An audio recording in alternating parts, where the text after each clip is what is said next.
The Steam House by Jules Verne. Translated by Agnes D. Kingston. Book 1, Chapter 10. Via Dolorosa.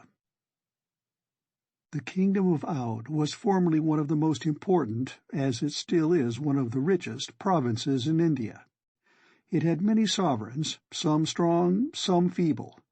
The weakness of one of them, named Wajid Ali Shah, brought about the annexation of his kingdom to the dominions of the Company on the 6th of February, 1857. This took place only a few months before the outbreak of the insurrection, and it was in Oudh that the most frightful massacres were committed, and followed by the most terrible reprisals. The names of two cities remain in mournful celebrity ever since that time, Lucknow and Cawnpore. Lucknow is the capital, Cawnpore one of the principal towns of the ancient kingdom. We reached the latter place on the morning of the 29th of May, having followed the right bank of the Ganges through a level plain covered with immense fields of indigo. For 2 days we had travelled at a speed of 3 leagues an hour, and were now nearly 1,000 kilometres from Calcutta. Cawnpore is a town of about 60,000 inhabitants. It occupies a strip of land about 5 miles in length, on the right bank of the Ganges. There is a military cantonment in which are quartered 7,000 men. The traveller would vainly seek for anything worthy of his attention in this city, although it is of very ancient origin, anterior, they say, to the Christian era. No sentiment of curiosity, then, brought us to Cawnpore. The wishes of Sir Edward alone led us thither.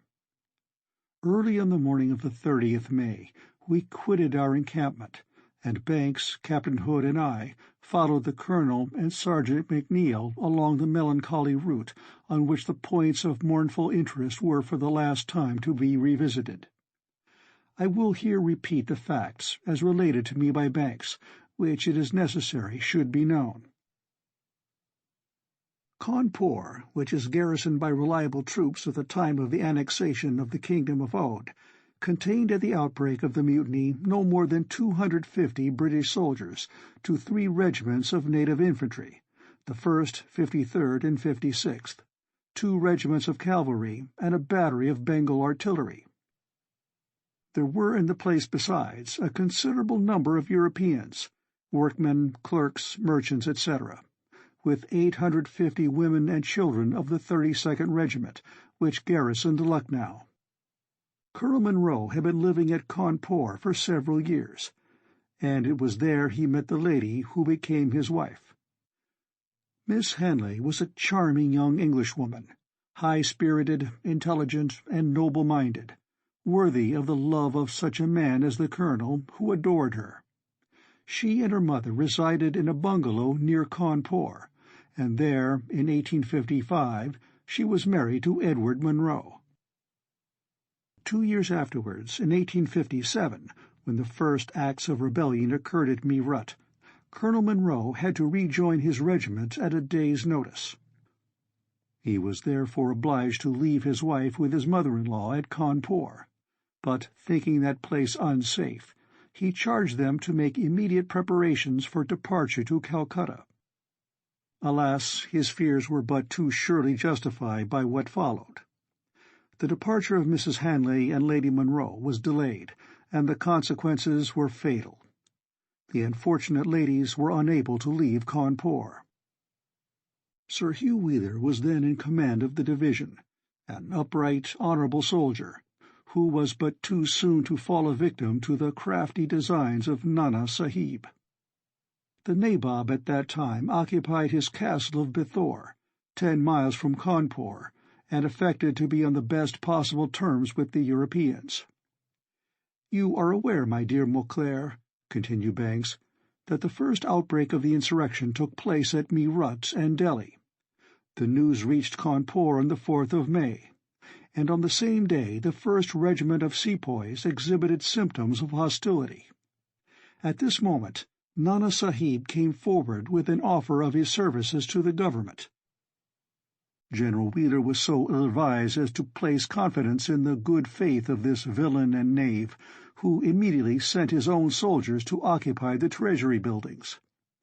That same day, an irregular regiment of sepoys, on its way to Cawnpore, mutinied and massacred its British officers at the very gates of the town. The danger then became evident in all its magnitude. General Wheeler gave orders that all Europeans should take refuge in the barracks, where were quartered the women and children of the 32nd Regiment, then at Lucknow. These barracks were situated at the point nearest the road from Allahabad, by which alone succor could arrive. It was there that Lady Monroe and her mother were shut up, and throughout this imprisonment she manifested the utmost sympathy for her companions in misfortune, tending them with her own hands, assisting them with money, encouraging them by words and example. In short, showing herself to be, as I have told you she was, a noble, heroic woman. The arsenal was soon after confided to a guard of the soldiers of Nana Sahib. Then the traitor displayed the standard of rebellion, and on the 7th June the sepoys, at their own desire, attacked the barracks, which was not defended by more than 300 men who could be relied upon. They held out bravely, however, against the besiegers' fire, beneath showers of projectiles, suffering sickness of all sorts, dying of hunger and thirst, for the supply of provisions was insufficient, and they had no water because the wells dried up. This resistance lasted until the 27th June. Nana Sahib then proposed a capitulation, and General Wheeler committed the unpardonable mistake of signing it, notwithstanding the earnest entreaties of Lady Monroe, who besought him to continue the contest. In consequence of this capitulation, about 500 persons, men, women, and children, Lady Monroe and her mother being of the number, were embarked in boats, which were to descend the Ganges and convey them to Allahabad. Scarcely were these unmoored than the sepoys opened fire. Bullets and grape-shot fell upon them like hail. Some of the boats sank, others were burnt. One alone succeeded in passing several miles down the river. In this boat were Lady Monroe and her mother, and for an instant they could believe themselves saved. But the soldiers of the Nana pursued, overtook, captured, and brought them back to the cantonments. There the prisoners were divided. All the men were put to death at once. The women and children were added to the number of those who had not been massacred on the 27th June. These 200 victims, for whom protracted agony was reserved, were shut up in a bungalow, the name of which, Bibi Gar, will ever be held in sorrowful remembrance. "How did these horrible details become known to you?" I inquired. "They were related to me," replied Banks, "by an old sergeant of the 32nd. This man escaped by a miracle, and was sheltered by the Rajah of Rashwara, a province of the Kingdom of Oudh, who received him as well as some other fugitives with the greatest humanity." "And Lady Monroe and her mother, what became of them?" "My dear friend," replied Banks, "we have no direct information of what happened, but it is only too easy to conjecture. In fact, the sepoys were masters of Cawnpore, and they were so until the 15th of July, during which period, 19 days, which were like so many years, the unhappy victims were in hourly expectation of succor, which only came too late. General Havelock was marching from Calcutta to the relief of Cawnpore, and, after repeatedly defeating the mutineers, he entered it on the 17th of July. But 2 days previously, upon hearing that the British troops had crossed the river Pandu Nadi, Nana Sahib resolved to signalize the last hours of his occupation of Cawnpore by frightful massacres. No fate seemed to him too severe for the invaders of India. Some prisoners, who had shared the captivity of the prisoners at Bibi Gar, were brought and murdered before his eyes. The crowd of women and children remained, and among them Lady Monroe and her mother. A platoon of the 6th Regiment of Sepoys received orders to fire upon them through the windows of Bibi Gar. The execution began, but not being carried out quickly enough to please the Nana, who was about to be compelled to beat a retreat, this sanguinary prince sent for Mussulman butchers to assist the soldiery. It was the butchery of a slaughterhouse. Next day, the children and women, dead or alive, were flung into a well, and when Havelock's soldiers came up, this well, charged to the brim with corpses, was still reeking. Then began the reprisals. A certain number of mutineers, accomplices of Nana Sahib, had fallen into the hands of General Havelock, and the following day he issued that terrible order of the day, the terms of which I shall never forget. The well in which lie the mortal remains of the poor women and children massacred by order of the miscreant Nana Sahib is to be filled up and carefully covered over in the form of a tomb. A detachment of European British soldiers, under an officer's command, will fulfill the pious duty this evening.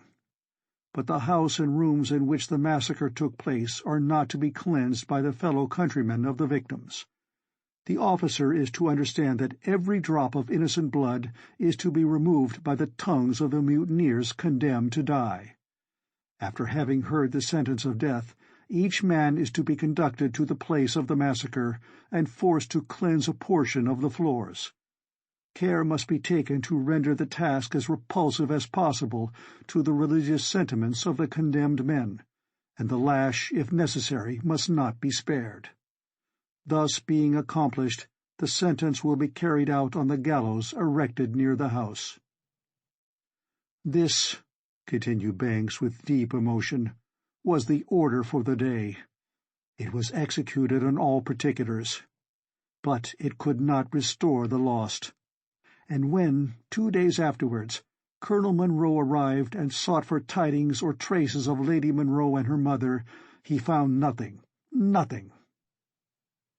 All this was related to me by Banks before reaching Cawnpore, and now it was towards the scene of these horrors that the colonel directed his steps.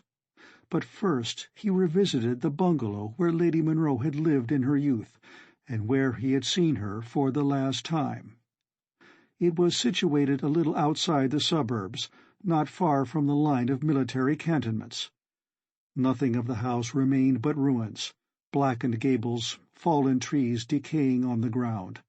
All was desolation, for the colonel had permitted nothing to be repaired. After the lapse of 6 years, the bungalow remained just as it had been left by the incendiaries. We spent an hour in this desolate place. Sir Edward moved silently among the ruins which awoke so many recollections, sometimes closing his eyes, as if in thought he recalled the happy existence which nothing could ever restore to him. At length, hastily, and as if doing violence to his feelings, he returned to us and left the house. We almost began to hope this visit would satisfy him. But no. Sir Edward Munro had resolved to drain to the dregs the bitterness of the sorrow which overwhelmed him in this fatal town. He wished to go to the barracks where his heroic wife had devoted herself so nobly to the care of those who endured there the horrors of a siege. These barracks stood in the plain outside the town, and a church was being built on the spot. In order to reach it, we followed a macadamized road shaded by fine trees, and among the unfinished new buildings we could distinguish remains of the brick walls which had formed part of the works of defence raised by General Wheeler. Footnote: This commemorative church has since been completed. It contains marble tablets on which are inscriptions to the memory of the engineers of the East Indian Railroad, who died of sickness or of their wounds during the great insurrection of 1857, to the memory of officers, non-commissioned officers, and soldiers of the 34th Regiment, killed in battle before Cawnpore on the 17th of November, also of Captain Stuart Beatson, and the officers, soldiers, and women of the 32nd Regiment, who died during the sieges of Lucknow and of Cawnpore, or during the insurrection, and lastly to the memory of the martyrs of B.B. Garr, murdered in July 1857. After Colonel Munro had long gazed motionless and in silence upon the ruins of the barracks, he turned to go towards B.B. Garr, but Banks, unable to restrain himself, seized his arm as though to arrest his steps. Sir Edward looked steadfastly in his face and said in a terrible calm voice, "Let us proceed." "Munro, I beseech of you." "Then I will go alone." There was no resisting him. We went towards Bibi Gharr, which is approached through gardens very well laid out and planted with fine trees. The building is of octagonal form, and has a colonnade in Gothic style, which surrounds the place where was the well, now filled up and closed in by a casing of stone. This forms a kind of pedestal on which stands a white marble statue representing the Angel of Pity, one of the last works due to the chisel of the sculptor Merocchetti. It was Lord Canning, Governor-General of India during the fearful insurrection of 1857, who caused this monument to be erected. It was constructed from the design of Colonel Yule of the Engineers, who himself wished to have defrayed all the expenses. Here Sir Edward Munro could no longer restrain his tears. He fell on his knees beside the statue, while Sergeant McNeill, who was close beside him, wept in silence, and we, in the deepest pain, stood looking on, powerless to console this unfathomable grief. At length Banks, aided by McNeill, succeeded in drawing our friend away from the spot, and I thought of the words traced with his bayonet by one of Havelock's soldiers on the stone brink of the well, "Remember Cawnpore." End of Book 1, Chapter 10.